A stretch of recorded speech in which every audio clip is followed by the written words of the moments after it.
Now you finished your senior season averaging 15 points, average 5 assists. Did you have any pro thoughts?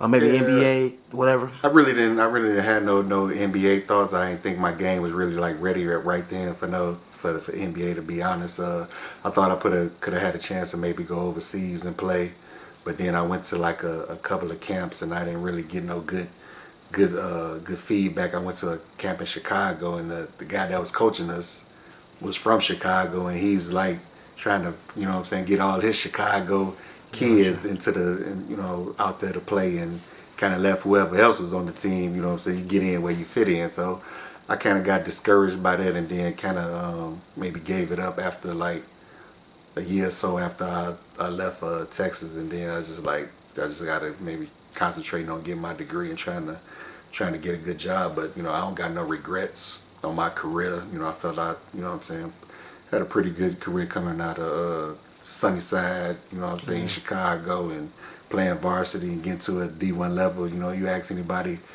probably around here, they wouldn't have predicted me going to no Division 1 college. But that was always my dream and I accomplished that and I don't got no regrets. Gotcha. Before we get to one of the best topics about your best five and the best player, I want to ask you, why is it that we have so many East Chicago athletes, basketball, football, whatever, fail to do the to have a successful career like you had? Go to junior college 2 years maybe, and go to school the next 2 years and finish up, or go to school period. Oh well, back when I was coming up, they don't even the system out here don't really prepare you to get ready to go to that next level. Like nobody ever. I felt like coming into high school, somebody should come and be okay. This is what you got to do to get ready for Division 1 basketball as far as the academic side. What you got to get on the SAT, what your GPA got to be. If you want to go to Division 1 school coming out, nobody ever came to us and said, okay, this is what you got to do to be eligible to play Division 1 basketball. You just kind of assume that on your own what you had to do.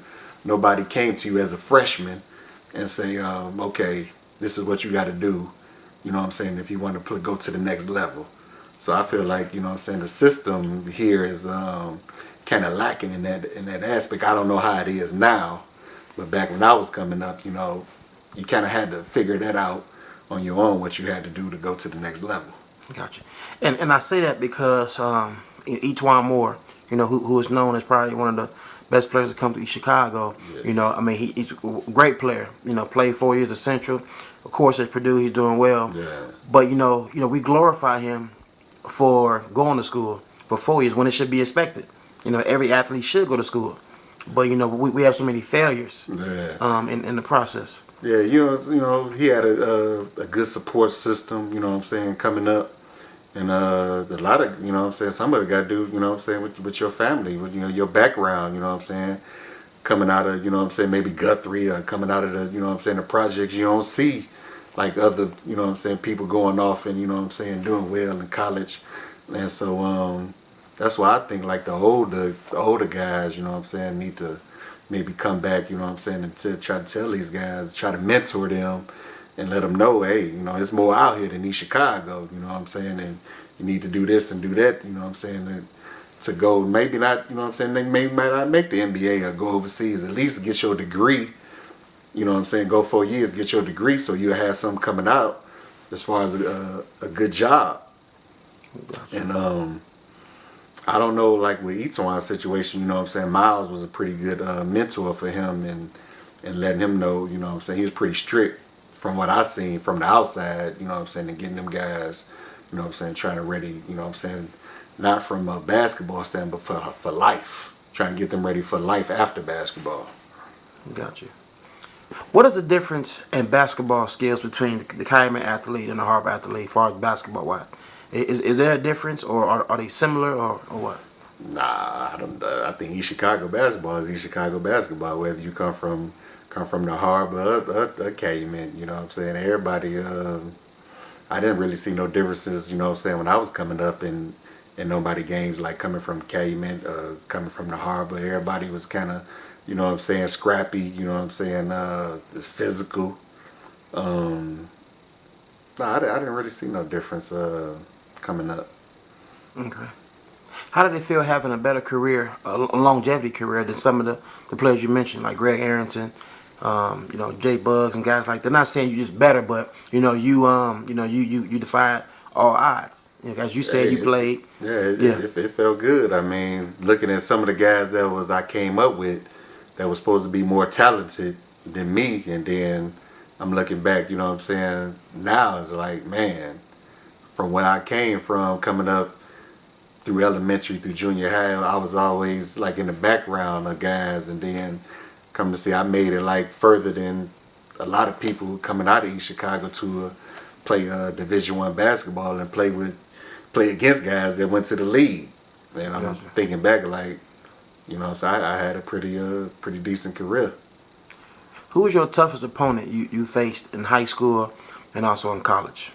In high school, it could be AAU or the season. Well, high school, it had to be Glenn Robinson, big Wow. dog. You know, I was with him when nobody ain't even know about him. You know what I'm saying? I Yeah. was going into my junior year. He was going into his sophomore year, and we hooked up playing AAU ball together. And I'm like, man, I never heard of this guy. And he out there, you know what I'm saying?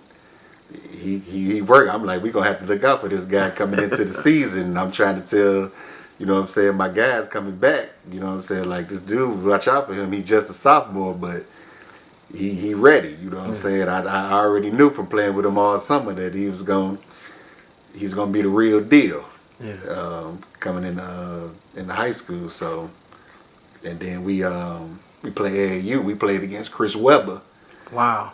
which was he was ranked number one in the class of '91 class. Now when I seen him and Chris Webber go at it and he held his own, I knew he was going to the league from then. Wow. How about college? College, well, I came from a smaller Division I college, but we played against UConn in Hawaii, and we played against I think they was ranked maybe like number one and number two in the country, and they had Ray Allen, Danielle Marshall, Donnie Marshall, and everybody was hyped on Danielle Marshall, but Yeah.